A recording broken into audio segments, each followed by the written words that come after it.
Good evening, YouTube. This is Michael, and I am coming to you with another Lottery Clerk Confessional. It's been a little while since we've had one of these, but finally I've gotten a couple of really good stories that I wanted to tell you based off of recent events, and they both have a cautionary tale aspect. There's also a little bit of humor. So I'm going to get to the first one, which is kind of a cautionary tale, but with a little bit of a dose of mea culpa from the player's side. So I had a customer come up to my line, and she's a fairly regular. I see her, probably once or twice a week. And she usually plays scratch tickets. She usually gets them from the machine, sometimes gets a few from the counter, but she's usually bringing tickets to redeem. And so it was on this day, and she was bringing a $20 ticket that she won on, and luckily she'd won $100 on it. But she was grousing how it took her 11, that was her 11th ticket from the same pack. She goes, I'd gotten 10 straight losers, and then finally this 11th one wins 100 for me, and I'm going, 11? It took you 11 to get this? And, okay, yes, I suppose theoretically it's possible, but when the odds for winning on a $20 ticket are usually in the 1 in 3.0 to 1 in 3.3 range, this just didn't necessarily sound 100% feasible. I mean, possible, yes. Plausible? Not really. Luckily, she had the losing tickets with her. Or, let's put it this way, what she thought were all losers. And I casually asked, I said, do you mind if I look through these? Well, go ahead, but I'm telling you, they're all losers. Well, luckily on all of them, she had pretty much scratched enough, even the code letters. She was wrong. They weren't all losers. And I quickly found 2 additional winners she had overlooked. One was a 20, one was a 30. And I went, oh, they're all losers, are they? I start scanning them. Even the ones I knew were losers. That way, when I scanned one of the ones that was a winner, she was like, no! Her eyes got really big when I scanned the 30. Oh! So when I handed it back, I said, yeah, you're still down overall, but better to be down only $70 instead of the $120 you thought you were. And she goes, yeah, I just can't believe I missed that.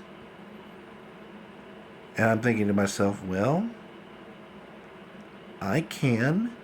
You didn't carefully check them. So,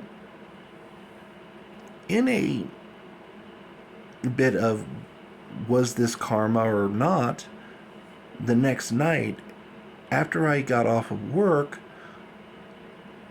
I ended up going to the bathroom, and when I came out of the bathroom, I noticed on a box, sitting on a box by the scratch vending machine at my work, were 2 tickets, a $50 ticket and a $20 ticket. And if you've paid attention to my community page posts, you already know what's coming here. But if you haven't, here's the story. So these 2 tickets were sitting on the box, and they were scratched off, yeah, but the barcode underneath was not scratched. The 2D barcode was not scratched. So I'm like, ooh, if nothing else, I can get free second chance entries. So I looked at the tickets, and it only took me a moment to realize only one of them was being entered in for second chance. The other one I was getting some money on. The $20 ticket was indeed a winner. Break even 20. Somebody missed one matching number. Again, they had the coded letters at least partly revealed. At least enough I could read it and see it was a $20 winner.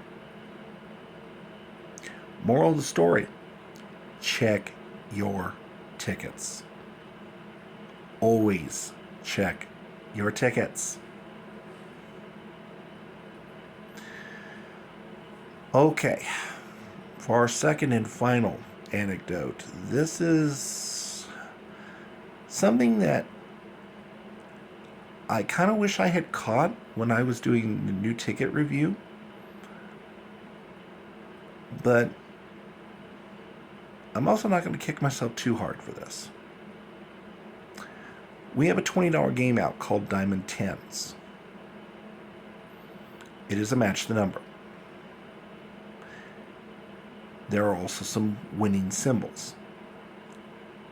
There are 10x, 20x, and 50x multipliers, which naturally pays 10 times, 20 times, or 50 times the prize, respectively. But then there's also an auto-win symbol, a 10 in a little starburst type symbol. Now, mind you, the 10 in the starburst and the 10 on a 10x do not look similar. However, that has not mattered to a couple of customers. I've had a couple of customers redeem winning tickets off that game, where they got the auto win 10s, the 10s in the burst. And they thought they had won hundreds of dollars instead of a break-even 20.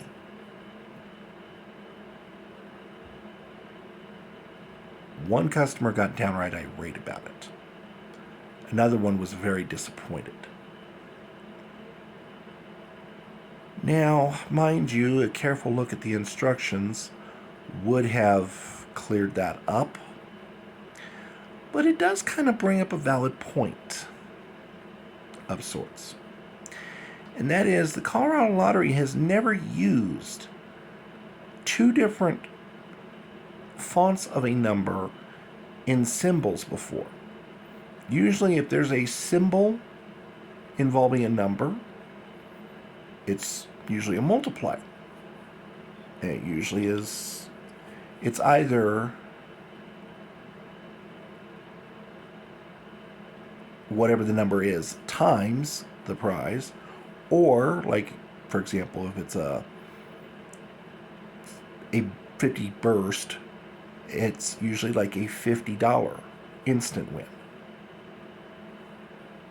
That has not been the case on this ticket.